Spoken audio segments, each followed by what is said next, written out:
Hello and welcome to the third installment of The Year Ends in One. My name is Rob and welcome. In the past two episodes, it's been kind of doom and gloom. It's been me complaining.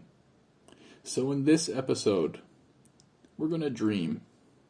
And as Tottenham Hotspur fans, I think we're all very accustomed to the idea of dreaming. Because the reality is, as Tottenham Hotspur fans, reality usually isn't a place where we want to be. So in this episode, I'm going to imagine up my idea of our perfect transfer window within the expectations and guidelines that ENIC have set.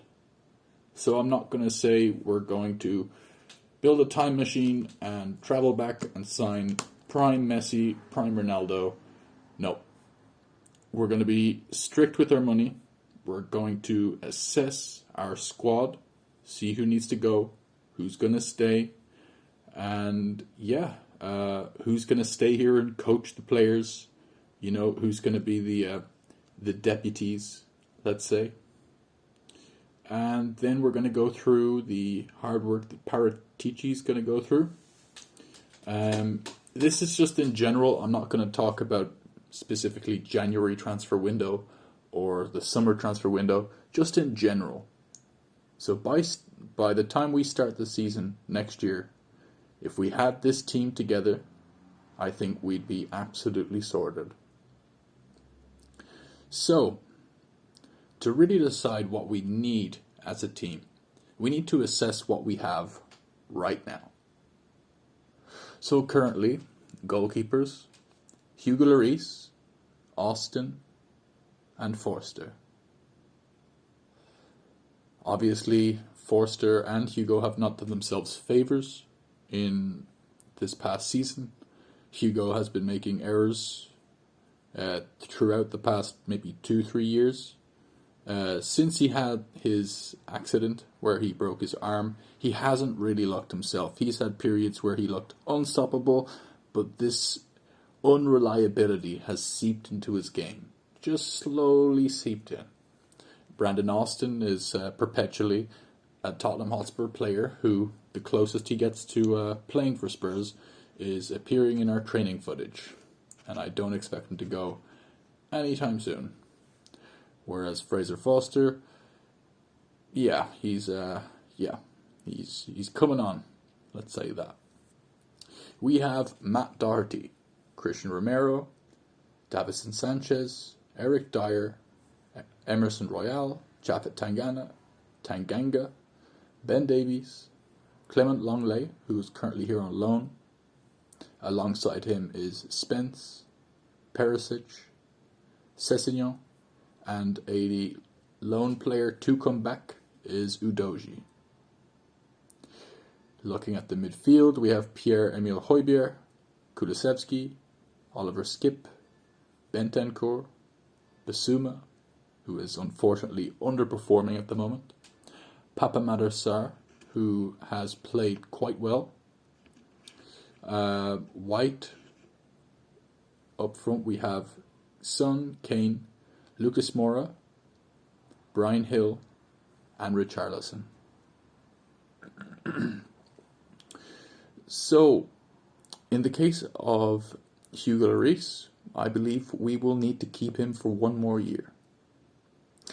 In the case of Fraser Foster, he is on his way out. I believe this year is just a stopgap year, save a bit of money, but this transfer window coming up, we need to find Hugo's long-term successor. This has been on repeat for quite some time, and now it's time for the chickens to come to roost. Davison Sanchez needs to leave. He's cost us a ton of points. In terms of physicality, I believe he's built for the Premier League, but mentally he is built for a creche or a kindergarten. He should not be a footballer, and definitely not at a top-level club like Spurs. Emerson Royale, as much as I had tried to stick with him and say, okay, he's played out of position, he was brought in under a different manager, I believe he needs to be shown the door. Japhet Tanganga, seeing as we have looked at offloading him in the past, I believe that we will have to part ways. Clement Longley, on loan from Barcelona, incredibly good with his feet, and I believe that he should take one of our defensive spots. He has proved that he is incredibly capable of playing long balls, the sort that Toby Alderweireld used to. He seems composed and he's taken like a duck to water when talking about the Premier League. Paratici, I believe we will keep for one more year, as we will have Destiny Udogie to come in, and he's going to need to be somebody's understudy. The last thing we want is for Sessegnon to be responsible for another player, even though Sessegnon is also perpetually learning. He's still in that process. He's the apprentice. And I think having a player like Paratici who can play up top too could be a very useful asset for us. Keep these mentors around. And Lucas Moura, 100% will be leaving. I guarantee it. So what that leaves us with, we will need to sign a goalkeeper. We will need to sign 2 centre-backs. One of them, hopefully, in my eyes, will be Langley. We will need to find 1 right wing-back, someone of high quality, because in my personal estimation and opinion, the reason why Conte is so determined to keep playing the same system is because his system requires a wealth of talent. His system requires players who can impose themselves on the game, impose themselves on the opposition. It is a system that works, but when it comes to wing play, especially when your whole tactic is based around strengthening the wings, if you do not have sufficient strength and technical prowess and ability to cross a ball, to get up and down the pitch, to cover that grass, and to also keep your defensive responsibilities intact too, a right wing back is of highest priority. The goalkeeper position is very important. And I believe that with Moura going, and if Tanganga goes as well, we are going to need to find an attacker, someone creative, and I have a little caveat, a little spanner in the works that I will describe, I will explain as our transfer show continues. So what do I think will happen? I believe that Paratici will have looked at Clement Longley and said, okay, I think we might need to sign this guy. I believe that initially he will go back to Barcelona, and I think there will be radio silence for a little while. Simply because of Barcelona's financial trouble. I think in terms of his time at Barcelona, he is surplus to requirements. He is simply a financial asset. But if Tottenham seem too keen from the get-go, they're going to slap a big, hefty price tag, as there is no option to buy, unfortunately. But I believe that if it is prefaced, the Clement Longley purchase is prefaced as, fine, we'll consider him. And if we threw a lowball figure like 20, 25 million in Barcelona's direction, I think they'll round it up to 30, shake hands, and say keep him. But as I mentioned before, we need another centre-back. And I believe 2 players running out of their contract at Inter Milan Milan Skriniar and Stefan de Vrij. This could be something that's visited in January or in the summer to come. Skriniar, a player that we've looked at in the past. Conte's very familiar with him. Stefan de Vrij, with years of experience behind him. Composed, good on the ball, great leadership skills, but not of the required age, I think. But either of these two players would fill a very necessary gap within our squad. An obvious leap in quality, comparing themselves to Dyer, Tanganga, Davis. Davis himself is a constant 6 out of 10. And let's not forget Sanchez, who I believe in this window or before next season, he needs to leave. My ideal player would be Skriniar. Currently, I believe he's 27 years old, which gives scope to grow, space to adapt and to embed.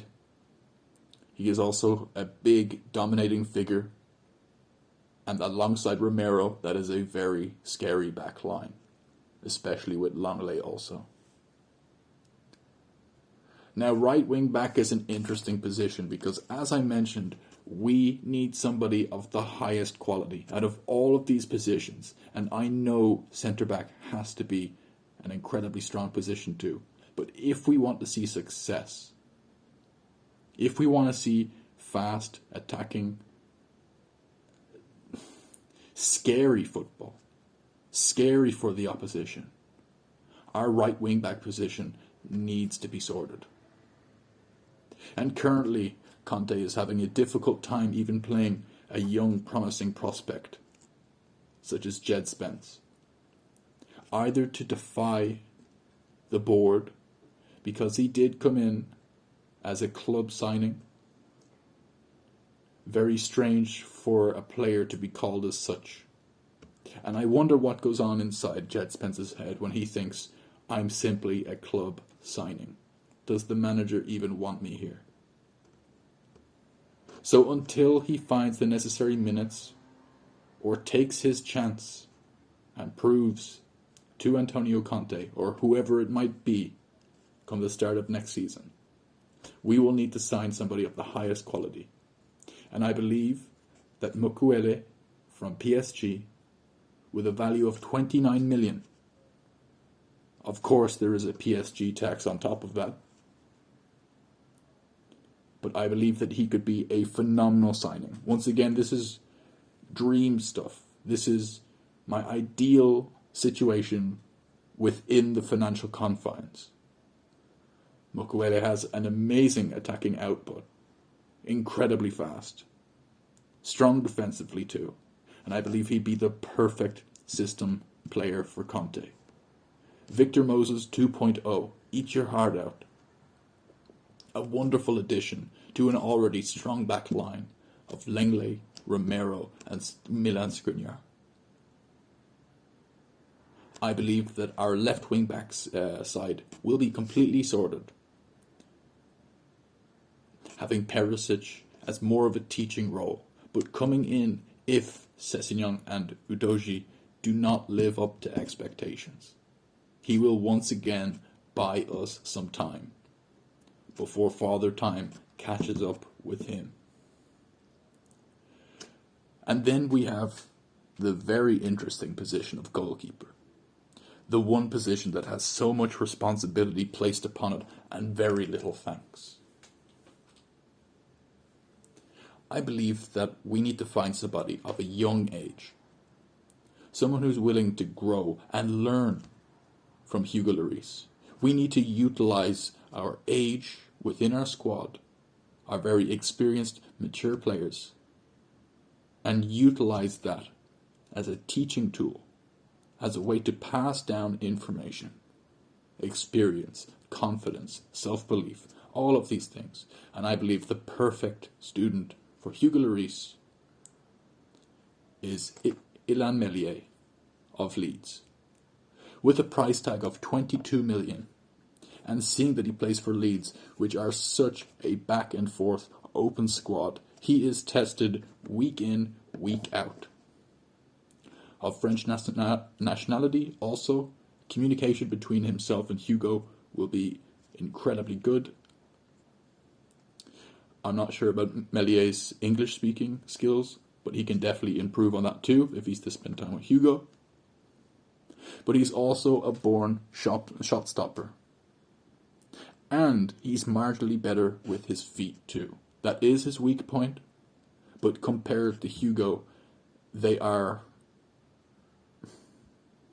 I wouldn't say miles apart, but meters apart in Mellier's favour. And I believe he would be the perfect understudy and soon-to-be replacement. At a young age as well, I believe he would be a great fit in our squad. And then there is one more bonus player. Now this is also a choice of dreams, I guess, for myself. I'm a big fan of Pedro Gonçalves. 30 million, playing in the Portuguese league for Porto. Sporting Lisbon. As a creative attacking midfielder, I believe he would fit in incredibly well into our squad. He can play on the left, on the right, most primarily in the centre. But he would be able to give us an attacking option from the centre if we ever wanted to play a 3 or even a 2 if we played 5 at the back. I believe that it is important for us not to have to rely too heavily upon Kane. To pick up the pieces of what Christian Eriksen left behind. I also believe that having a player like Pedro Gonçalves will help us fit ourselves into a new position, a new tactic that utilizes centre attacking mid. I don't believe Conte will budge from a system that includes wing play so heavily. But having Gonçalves would be an amazing option to be able to trade him in and out with Kane. With Gonçalves on the pitch, we can play with Kane up top. But I believe that a new way of Tottenham Hotspur working could be to actually play Richarlison up top and have Kane down the middle.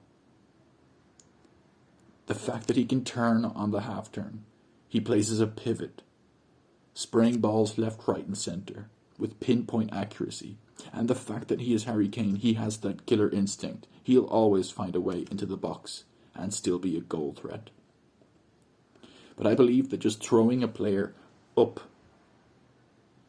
and hoping that we just get the ball to them, get on the end of crosses, get on the end of XYZ, it's a little bit hopeful. Unless Mukwele or whoever our new right wing back will be, obviously not Emerson Royal, but if they perform, then I believe that we will have a wealth of attacking options, stylistic options. We can interchange and go literally from 4-4-2 to 4-3-3 to any position, any tactic we really wanted to use. I believe it is incredibly important for us as well to secure the signing of Kulusevski, which we will. We should keep around Papa Matar. I'm also on the fence about White. We could get rid of him, or maybe a loan to actually get some game time, because with the introductions of Hill and Sarr, I believe that we have some youth coming through that will definitely strengthen our squad and also give us more depth in terms of squad depth, allow us to play and rest players whenever need be. So my dream team would be this. In a 3-4-3, I believe that we'd have Meslier in goal, Mukwele, Lenglet, Romero, Skriniar, and Udogie. That's the back line, back five. Two wing backs bombing on down. Bentancur and Gonçalves in the middle. Kulusevski on the right.